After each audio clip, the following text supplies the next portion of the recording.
So right off the bat, this is going to be shorter than usual. Sleep deprivation is a bitch, and I'm pressed for time today. But I still wanted to stream something to, to put the work in to build this great community of creative individuals. Um, this is the first of a new series. This is more of a workshop focused thing. I haven't decided yet if it'll be kind of in the behind the screen playlist on YouTube yet. It might be kind of episode, like I think it'd be like 11.1 or something, um, or I might still put it up there but have a title differentiation, just so people can follow the recap if they want to. Um, and I think that is pretty much all I wanted to get out of the way. So as I said, I am running low on time today, so I'm going to be doing this about 45 minutes before heading out. Um, it will be up on YouTube afterwards, and depending on what gets done today, I might return to this later in the week as a shorter bonus stream. Return to it next Monday. Not next Monday. That is a good point. I won't be streaming for 2 weeks. I'll be returning to this when I get back for streaming after Christmas. Um, so the purpose of today is to kind of demonstrate more of my dungeon building techniques. This time using the Dungeon Master's Guide, with the random tables in there, and with input from chat, and with any input from the YouTube comments that there might be. So the recap is going to be quite brief today. People who tuned in last week knew that I designed this induction ritual, and the fighter was honored with this ritual and became a full-fledged shield of the order, like a roving agent of the Knights Arcana. The other party members, the rogue and the warlock, went to pick up kind of all of the warlock's outstanding orders in the city. So he now has 2 suits of armor. He went to get a weapon made for him. There was discussion of like a sword cane, but ultimately just decided for a really ornate rapier. So that's going to be ready in a few days in game. And then the other 3 members of the party, fighter, monk, and the sorcerer whose player was absent, they joined with a new PC, a cleric, to follow an owl that they saw in the city, one that they know, one which most of them know.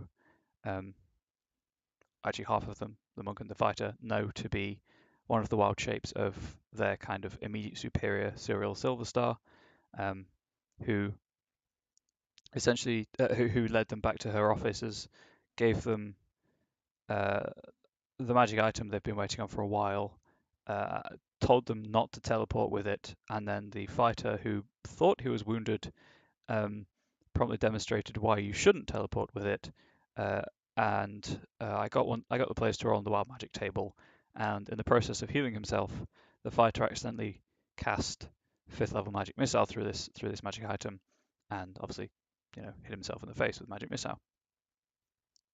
The monk was told that, the cleric was told that the monk could help him with his kind of personal quest in the Starspire Forest, and the monk was told that he could go home after all, and was given a scroll by Cyril bearing the mark of his order. They went back to the barracks where they all met up. The rogue was demonstrating his latest invocation from his warlock multiclass, and the cleric, on the way back, managed to purchase the ingredients necessary to cast the fabricate spell to create himself a suit of plate armor, saving 1,494 gold pieces in the transaction. And we wrapped up with the party monk saying that we're going to do the task that you were given levels ago, or weeks ago in game, to capture Javik Trentum, because that is what we've been told to do. And the party warlock persuaded him the monk, to give them to let them start in the afternoon, um, so he could have the morning to, I assume, go shopping again. And that is where we left it. Today's session probably won't be terribly action packed. The only kind of important thing is just going to be it's just going to be a journey for them. They're going to start in Scour, obviously. We're going to do whatever they want to do in the morning, and then um, get them to the cliffs where they can see Javik Trentham's estate, where they're going to find signs of the big bad's next scheme, because Javik's failed. So he's now trying to take control of orc tribes to build a horde, and they're going to find um, a dead orc whose followers, unhappy with the direction the new tribe leader's taking the tribe, are kind of trying to reclaim his body. And with a half orc in the band, they're willing to talk, but the players, we have to be very careful not to spark a conflict there. So this whole now 40-minute stream is going to be focused on getting the seeds of a dungeon down for the kind of defenses around Javik's estate. Javik's estate, the players have already explored without realizing it. It's just going to be a copy of his estate house in the city. And I've got a map for that drawn up already for when the players went there originally. And I've got kind of a rough idea of what's going to be in each room. So to lay some ground rules so that we're all on the same page in chat, YouTube comments, and my brain. Rooms, when I mention room, don't always mean 4 walls and a ceiling. A room is just going to be a chamber, a location, what have you, in the maze.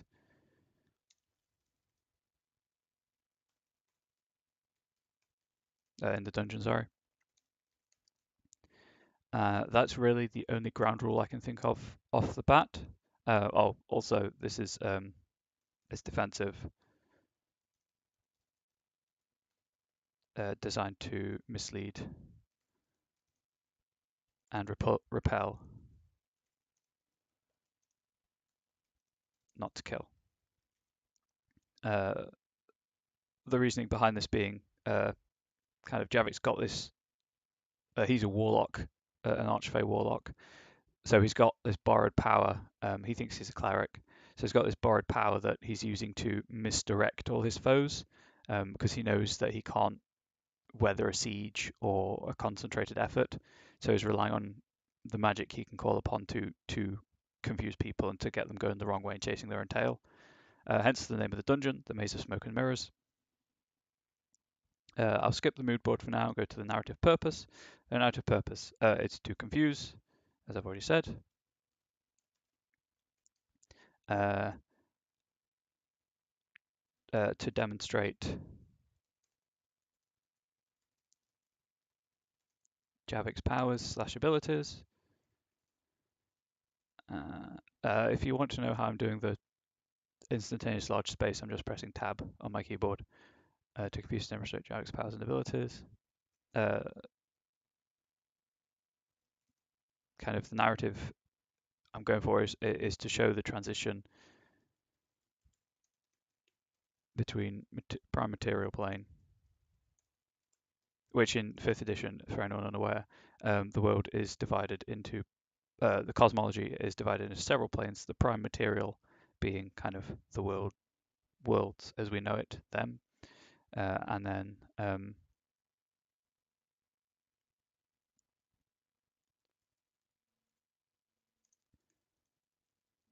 the Feywild is like a mirror of this plane. So my players, you'll have heard me talk about it in the Shadowfell. That's a negative mirror, full of kind of undeath and gloom and darkness. The Feywild is the opposite mirror. It's positive in that it's life and light incarnate. It's highly chaotic, kind of emotions run strongly, that kind of thing. So I'm using this maze to show how the intersection of these two abilities, and to let the players know that the big bad is Fey, if they haven't already started working that out.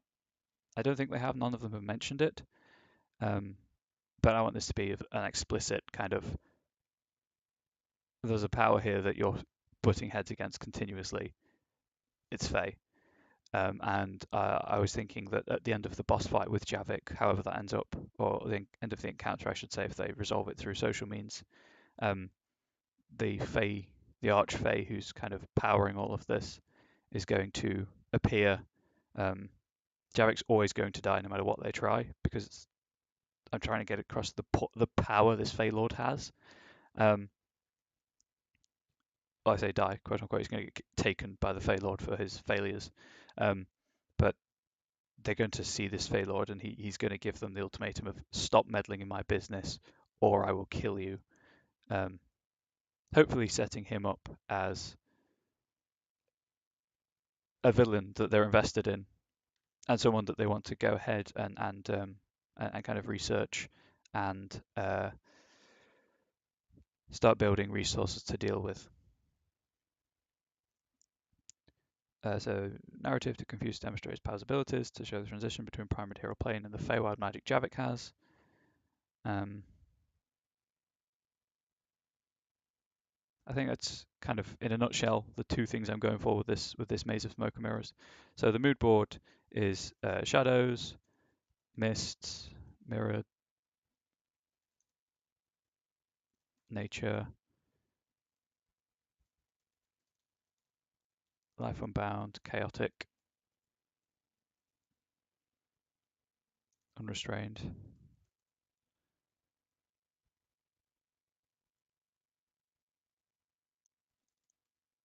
and kind of razor sharp. And by that I don't mean that all the edges are razor sharp, but kind of sensations. Um, I don't know if anyone watching or listening to this gets is overstimulated a lot, a sensory overload, that kind of thing. I am, and to me it feels like everything gets really brittle. Like lights become so bright that they take on an almost solid quality that I could snap, and sounds get really heightened and sharp. So that's what I'm going to try and go for. I don't know how well that's going to be conveyed really, but hopefully, hopefully the players pick up on some of that. Um, I've got, it was I think 2 ideas already. So in the second layer, so I went with 3 layers to begin with, just because 3 is a good number of folklore. I might have more layers, but also kind of it takes my players about a session to get through 3 or 4 rooms of puzzles. So I want to limit it to not many. I want the rooms that are there and the puzzles and encounters that are there to be challenging, but I don't want that many of them, because the purpose of this story beat is resolution for the original quest line, um, and to set up the game ahead, kind of as they reach the end of Act 1. So I want it to be kind of quite a short climax while still challenging them. So in the second layer, which is where the primary transition happens, um, I want a boggle encounter. So for people unaware, in 5th edition, um, boggles are, well, everything's Fey, but they're Fey caused by loneliness, feelings of extreme loneliness, and they're tricksters, and they can teleport as long as they have a threshold to teleport from. So I see this as kind of a a glade full of dream catchers, maybe,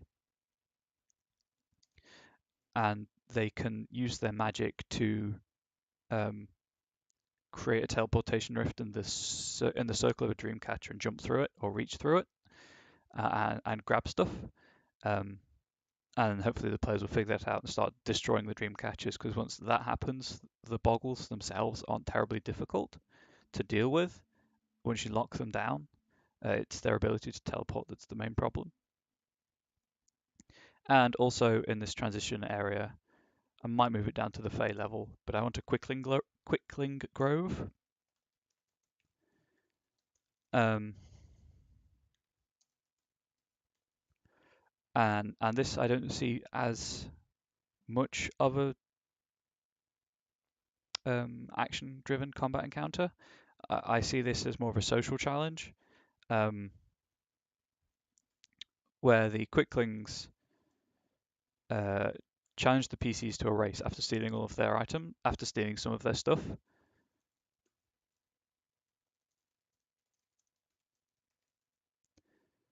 Um,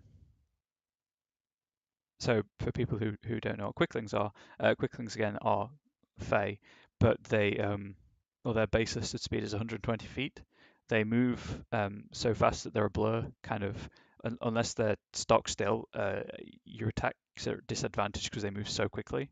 But again, they're pranksters more than anything else. So uh, the idea in this instance is that they'll steal some items.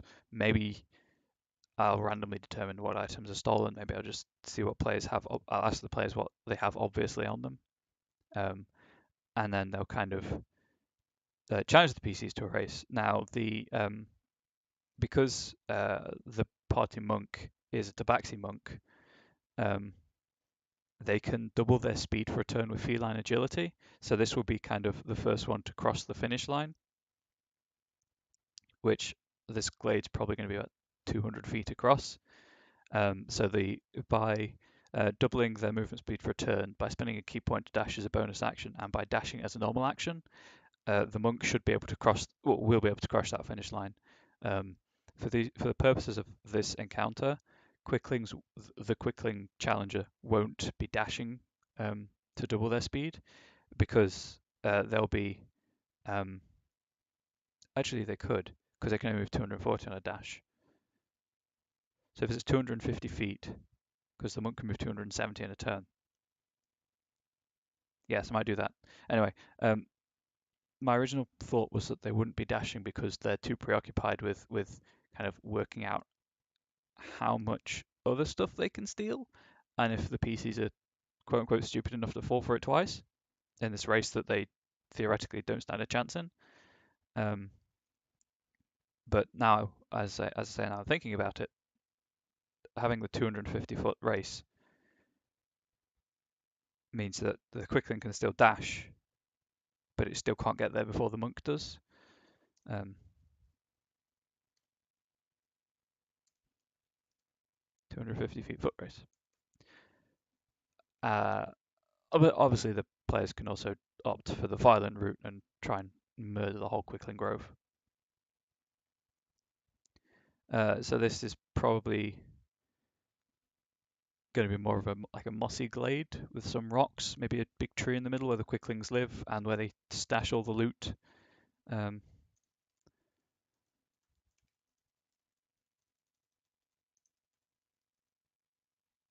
Maybe the PCs can see their items in the tree branches or something, and then obviously realize that they've stolen from us, and then the Quicklings make them this offer of race for your stuff essentially. Um, and then the last idea I had was in the Fey uh, portion of this maze, which may not end up maze-like, but I like the name Maze of Smoke and Mirrors. So I was going to have a like a gate, like the very last chamber room, what have you, is just a gate with two Korred guards. Korred are once again Fey, but they are supernaturally strong while they're in contact with the earth. But they're very short, and some of my PCs are quite tall, so they could just lift the Korred up. Um, and again, this could either be a social solution or um, a combat solution, depending on what my players opt to do.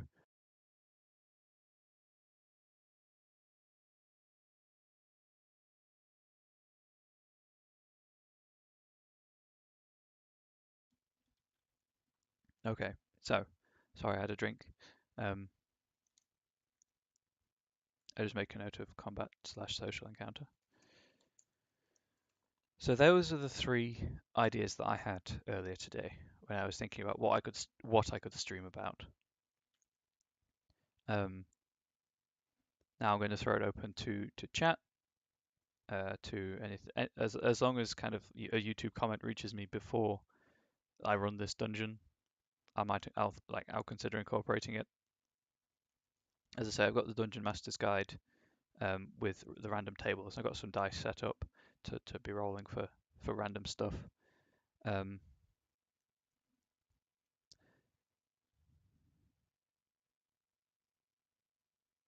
Actually, no, I had another idea. Just remembered it. Um, Probably more in the Fey magic realm of the dungeon.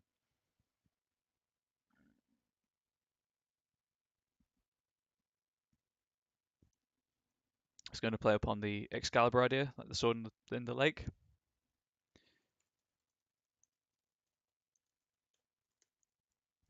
Um, so this is just going to be an ancient-looking greatsword.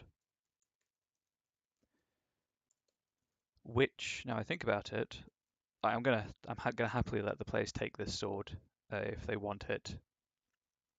The party fighter is the only one that would really benefit from it.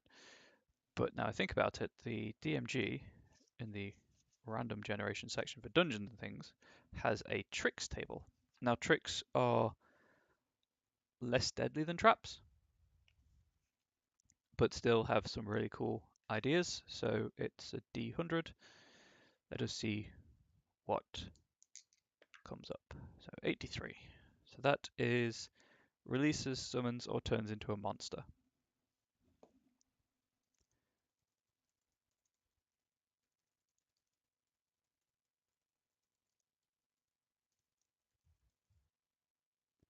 So my immediate thought is that reaching into the lake to get this great sword, possibly kind of summons a water element or a water weird.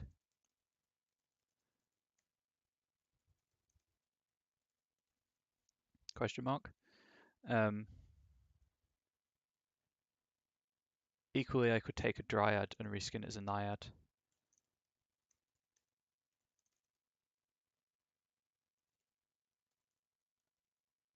Or, actually, earlier in the campaign, um, the players met a Rusalka from the Creature Codex by Kobold Press,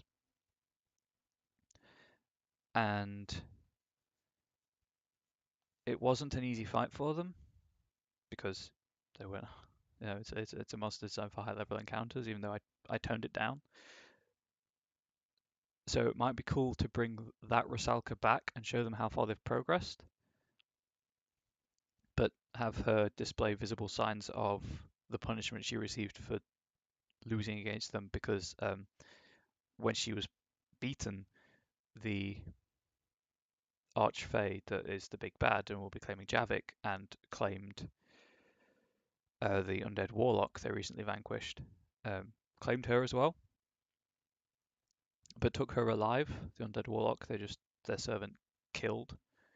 So I might reuse the Rusalka here. For those who don't know, so a Rusalka is in folklore and in D&D and stuff, a female drowning victim who kind of haunts the water she drowned in and tempts mortals to her and then tries to drown them.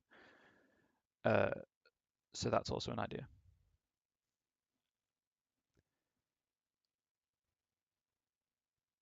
Anyway, so that's that. Those are the four ideas I had before sitting down today.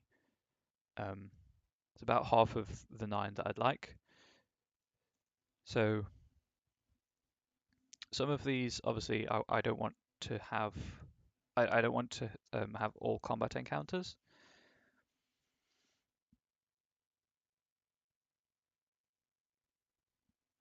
So the DMG has list of dungeon chamber contents, I guess I could roll on.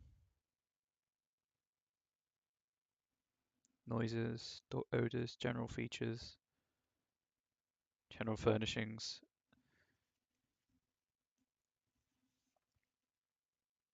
specific furnishings, utensils, Jesus Christ. These are in-depth tables, so I will never. Well, I might do a randomly generated dungeon at some point, but so for the first part, D100 to determine the contents of the chamber. And I'll be probably editing these as we fly, so 61, that's an obstacle.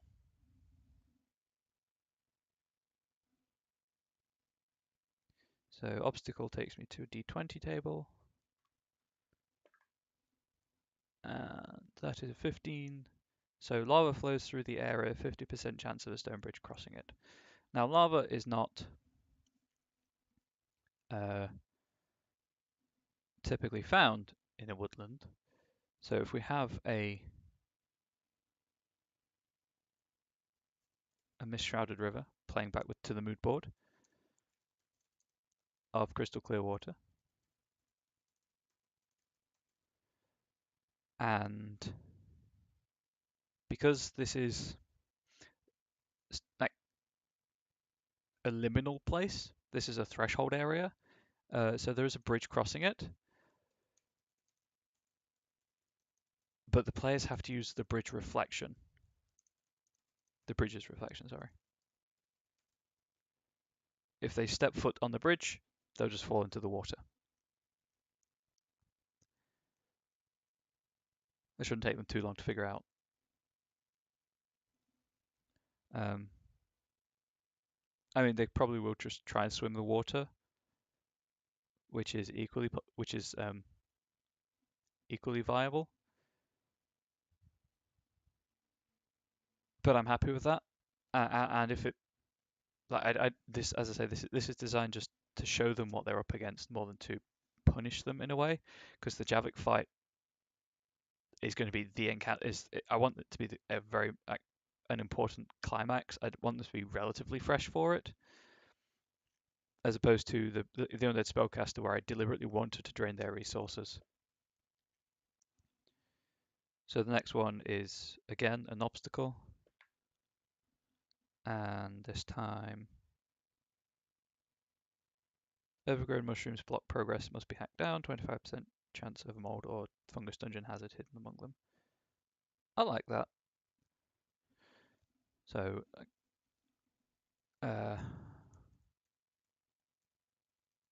mushroom forest, 25% chance of, I can roll that now actually.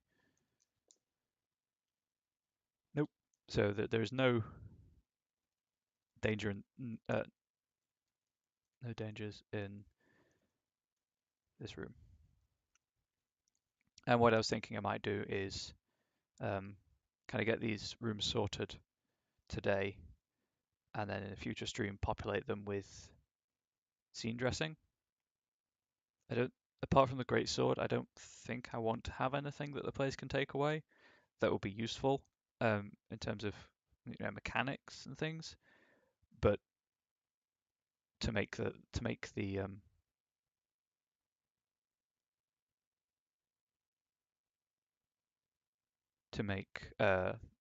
dungeon feel real. Also, this is a Fey dungeon, so it's going to be a bit dreamlike. And I might also spend some time in a future stream talking about how these locations link together and how I might go into describing them and make them feel like they belong. Or depending on the amount of time after I've done all this, I might do it at the end of this stream. So the next, the third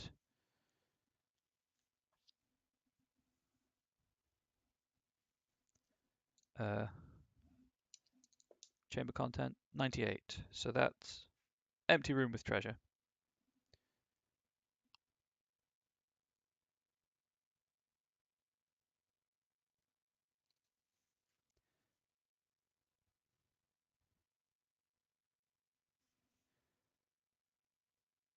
Yeah, I'll keep that in for now,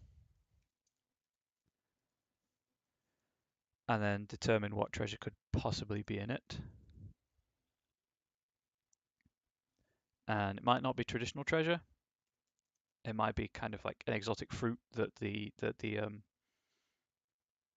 party can take for alchemical herbalism purposes.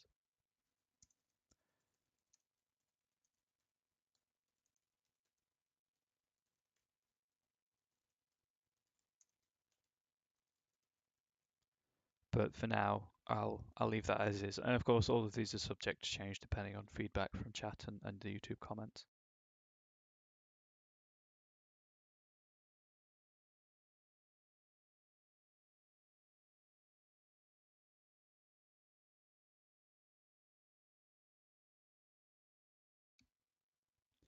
But I'm liking having the ability to kind of curate the location, the dungeon chamber, oh, rooms. 46. Quick glance at the table, which I've handily bookmarked with a Magic the Gathering card. Mind Rot, if anyone's curious.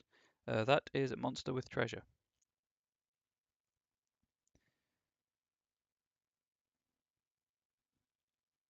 So, haven't really had a combat encounter up to this point. The boggles can be reasoned with if the players kind of pull a trick on them, I guess. The quicklings can be reasoned with and result in a non-combat encounter. So this is a monster with treasure. And the treasure in this instance might be the monster's hide or something about it because it'll be a fey creature, so it'll be, exotic. What are the monster motivation table? Actually, I know what monster this could be. I think it's called a Fen Guardian. So on Reddit, there's a monster, or there was a monster a day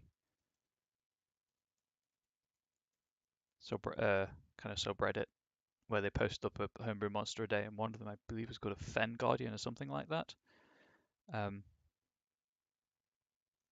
So it could have an item of some sort related to Fey, or kind of something that allows people to interact more with normal beasts better because this is the transitional phase of the dungeon.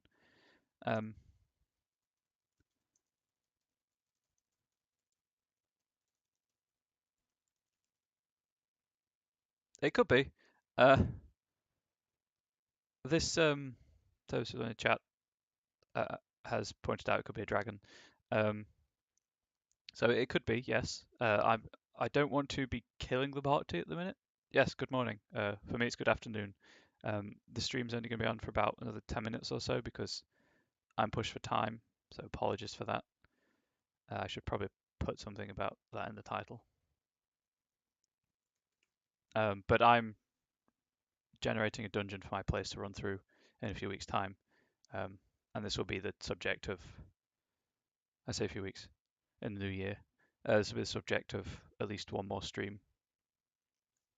Don't worry about it. You don't know what my time zone is. Yeah, so this is my last stream of the year, and then in the new year I'll probably be doing at least one more stream on this dungeon, workshopping it with chat and stuff like that, because I think that collaborative creation produces better results than single creation does. So I will make a note. It could be like a dragon or a drake of some sort. There was in Volo's Guide to Monsters, there is a guard drake, so I could look at that and reskin it for kind of a more fey creature.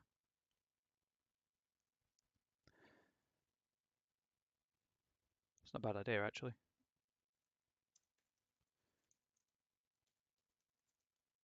So thank you for that idea. GTM.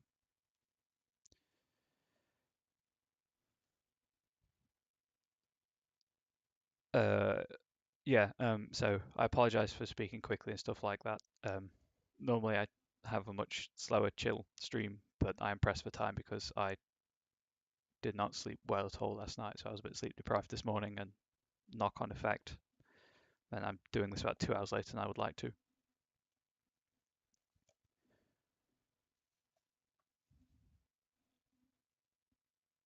So that's 3 for the second layer, and then third layer. Let's see what this comes up with. It's just another monster with treasure. There's already going to be at least one of those. Trap. Trap works. What is the random trap effect? lightning bolt. So, oop.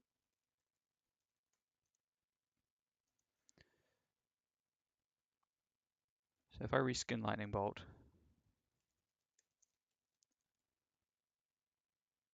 as as a vine, magical piercing damage. Does the DMG have a random trigger table? I believe it does.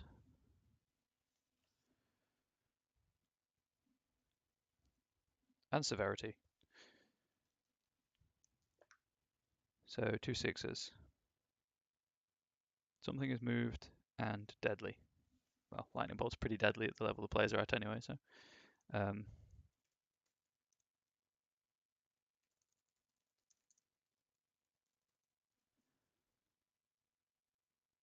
so,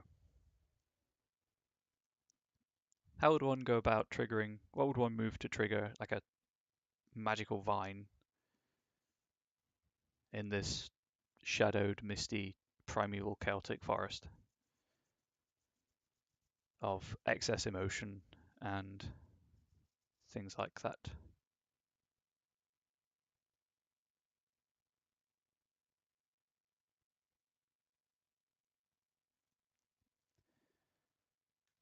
Trigger of something being moved. I feel like this is a good place to have a puzzle with like a binary choice to solve it. Two things to be moved, and you move the wrong one, and whoosh, vine from nowhere.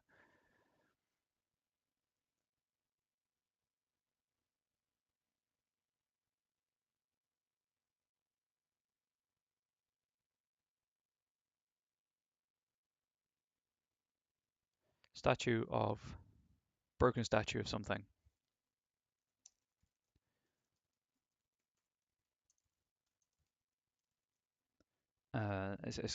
Maybe this is a choice of heads for this statue. All of it kind of covered in moss, tumbled down. It's obviously very old. Riddle relating to correct head.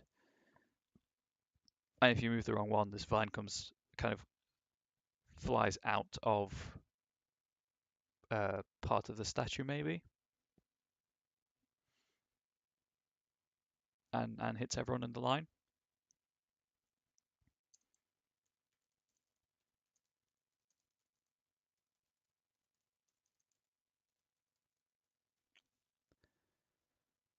So that's an idea.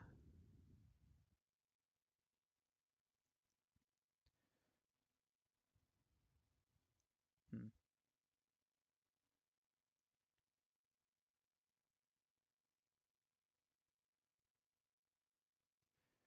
So that's 9 rooms to this dungeon, which is kind of what I was hoping for as a starting point. And then I should have at least one more week, at least one more stream, sorry, to hone this into something. And then it'll probably take players at least 2 sessions to get through it. So theoretically, I've got two streams worth to work on this dungeon. So if you have any thoughts going forwards about it, please don't hesitate to get in touch. This was streamed at twitch.tv/comradebubbles. It's going up on YouTube at channel of the same name. If you like this kind of content, please let me know. Like, subscribe on YouTube, leave a comment on the video, follow me on Twitch to know when I go live, and you can also drop me an email at comradebubbles@gmail.com. Depending on the content, I might reply to it. If it's, not constructive criticism, I might just ignore it.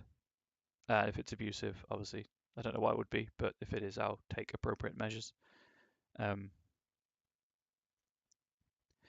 So thanks to Aguastas in chat, who is no longer in chat. for the idea of the dragon. The more I think about it, kind of the God Drake is a cool idea, especially if it is guarding a treasure, and it's also not homebrew. Um, and as much as the core mechanics of the creature exist in published material after severe playtesting. So it's just kind of wrap up by going back to the narrative, to the purpose of the dungeon, um, and the ground rules. There is nothing here that would is likely to kill the players apart from the God Drake and the trap. Um, the first three kind of fantastical locations, to borrow wording from the Lazy Dungeon Master's Guide, uh, show clearly, I hope, show a transition between the natural world and the Fey world. The next three are more about confusing and um, repelling people who get that far. They're not beasts that are necessarily going to kill intruders, but they are beasts that are going to play tricks on them, annoy them, try to kind of turn them away, get them out of that area as quickly as possible. Apart from obviously the monster with the treasure. And then the third layer, hopefully, kind of cements in the players' minds that this is definitely Fey magic at work, with playing on Arthurian myth, especially if I reuse the Rusalka, and using the Korred guards to act as a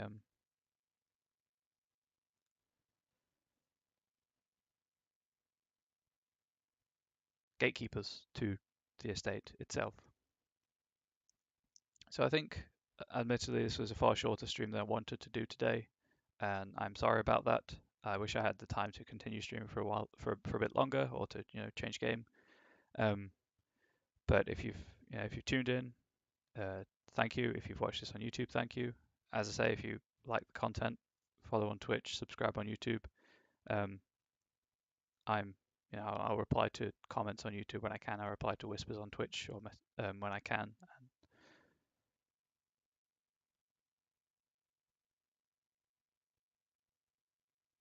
Sorry, someone in chat. Um,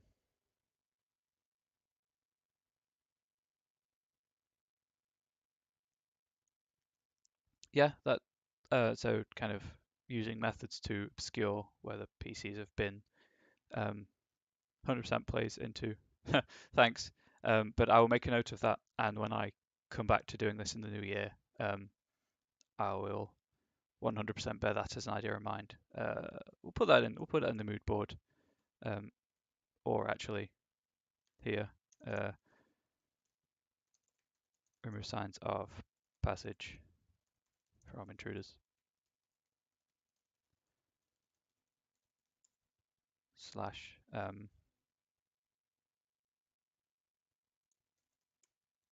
certain occupants.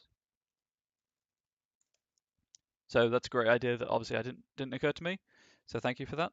Um, yeah, I've been through the spiel a few times now. Should know what it is.